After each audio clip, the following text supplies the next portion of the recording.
When you first buy a camera or a new lens, you'll most likely get the attempted upsell of, you really should get a UV filter for your new lens. But do you really need one, and will it help in any way? All it does is put another piece of glass between your sensor and your subject, and if it isn't that good, it will degrade your image.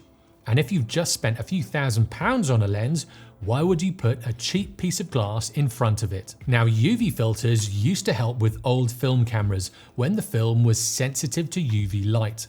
The difference it would make with certain types of film was quite amazing, but nowadays with digital cameras, they actually have a UV filter in front of the sensor, which does this job already. Now, the one reason you might hear is that it'll protect your front element against damage. This is probably the only real reason for getting one. However, if you have a lens hood on your camera, this should also protect your lens from the unlikely event of you dropping it. So if you're thinking of whether you need a UV filter or not, it is something to think about. I rarely use them, and I've found that the ones that I have used have degraded the image just slightly. I remember the first decent telephoto I got, which was the Sigma 70-200 f2.8, and I was given a cheap UV filter to use with it.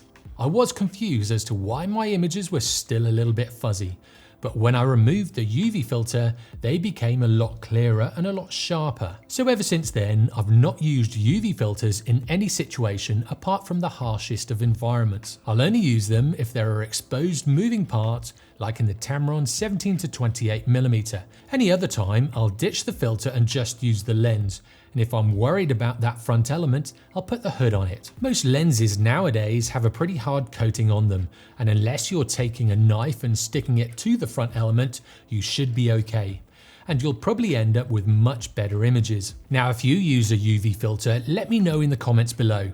It'll be interesting to see how many people use them compared to how many people don't use them. Now, if you want to learn more, click on this next video on why you shouldn't use a variable ND filter for photography. And for the fastest filters in the world, click on this video down here. And if you haven't already, make sure to subscribe for my weekly videos and tutorials. And I'll see you next time.